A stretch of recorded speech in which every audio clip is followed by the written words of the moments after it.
Peter Fonda's revolting Barron Trump rape threat has a CBC connection, and you won't hear about this anywhere in the mainstream media. I'm sure by now you've seen the Peter Fonda meltdown about little Barron Trump on Twitter.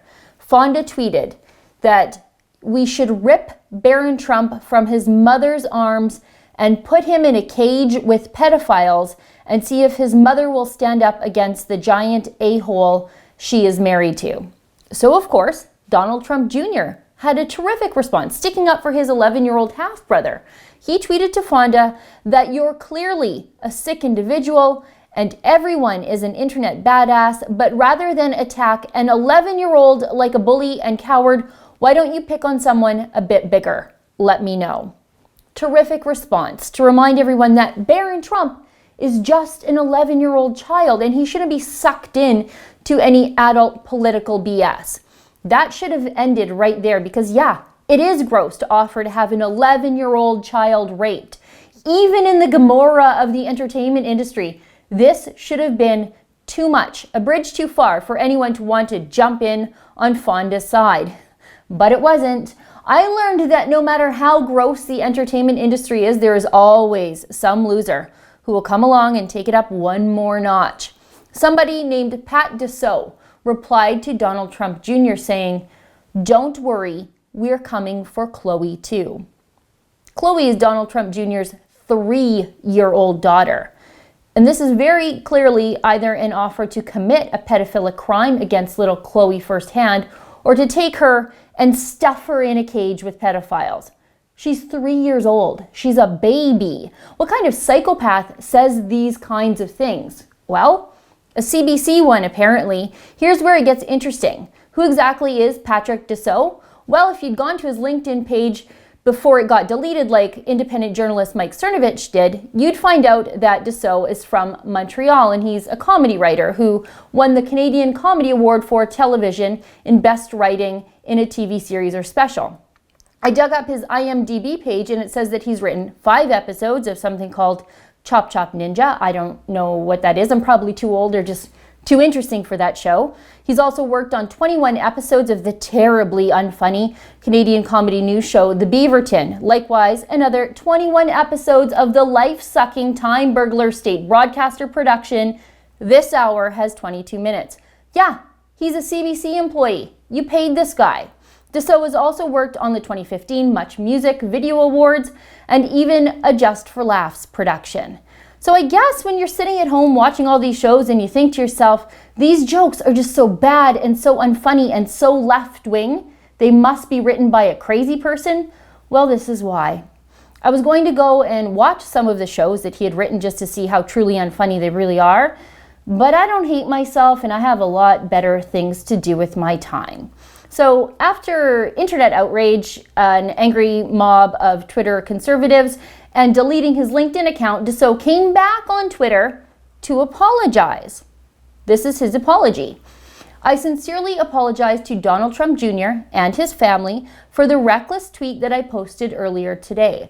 My careless words were mine alone and do not reflect the values or beliefs of any individual or organizations associated with me."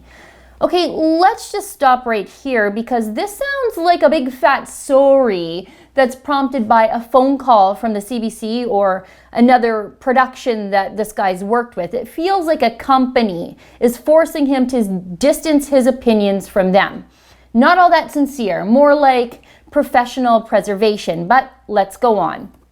He says, "Overwhelmed by recent events at the US border, I let my emotions get the best of me and made a failed, totally inappropriate attempt at humor. I was wrong and I am truly sorry." Okay, fine. Normally an apology is good enough for me.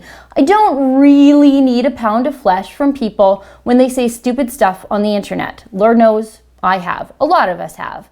But let me go back in time just a few days before the rape threat to little Chloe and show you why this apology now is a complete and total insincere pile of garbage and Dussault is taking all of us for a bunch of idiots. Let me show you a stack of tweets sent by Dussault just a few days ago. And he doesn't want anybody to see these tweets because he has now deleted his Twitter account in its entirety. So on June 14th, he sent this tweet to President Donald Trump. Happy birthday, real Donald Trump. I hope you die in your sleep tonight, but like super painfully and overwhelmed by remorse. Smiley face. Then on June 16th, he tweeted this about a Trump advisor. I really need Stephen Miller to die. I don't care how. I just need him dead. We all do. Then on June 16th, Dassault also tweeted this. Without hyperbole, this is indistinguishable from the Nazis. Impeachment isn't enough anymore. The entire Trump administration should be executed for crimes against humanity. Do you still believe Dassault's apology that this was just a one-time failed joke? I mean, he's a comedy writer for the CBC, so there's no such thing as a one-time failed joke. They're probably all failed jokes to some extent when the only buyers for your wit are from the state. But that aside, in the span of 1.5 to 2 days, he wished a Trump advisor dead, President Donald Trump dead, and then called for the execution of the entire Trump administration and added the assurance that he was serious, without hyperbole at all, that he wasn't exaggerating. This was his legitimate expression of his wishes. And that was all before the rape threat to little Chloe. Let me just preface my next opinion by saying that I actually don't think this Dassault guy is right in the head. I really don't. I'm not a doctor, but I mean, how could he be well? He's obsessed with harming the Trump family. He might need a visit from a doctor and then, I don't know, the Secret Service. So I have a level of compassion for this fellow that he would never have for conservatives like me, because it appears he may have some sort of emotional troubles. He's not really handling his role in the resistance all that well.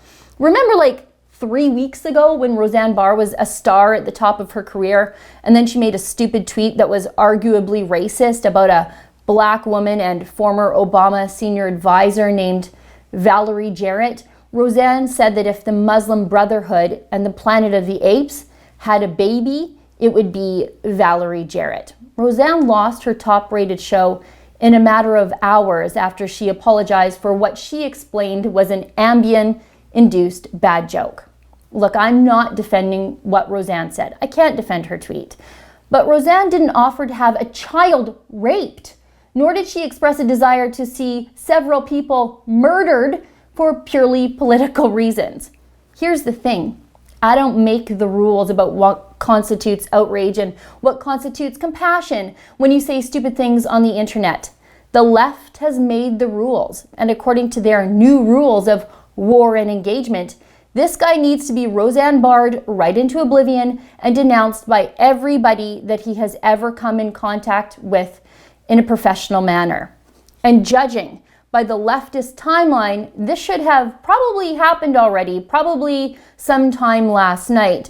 The turnaround time here is supposed to be just a matter of a few hours from stupid comment to complete and utter professional ruin for the rest of your life. Roseanne lost her show for far less than what Dassault has said. That's because Roseanne's crime really wasn't racism, it was Trump support. And how do we know her crime was really Trump support and not just a bad sort of racist joke? Well, because Peter Fonda's new movie is still being released, and Dassault will work again writing jokes that nobody laughs at. For the Rebel.media, I'm Sheila Gunn Reid. I've taken aim at another CBC employee. I've got a brand new book out called The Case Against David Suzuki, an unauthorized biography. You can download your copy for free at suzukibook.com. But if you want to help me keep my book at the top of the Amazon charts so that everybody knows my book exists, you can download it on Amazon for just $2.57. My book is called The Case Against David Suzuki, an unauthorized biography.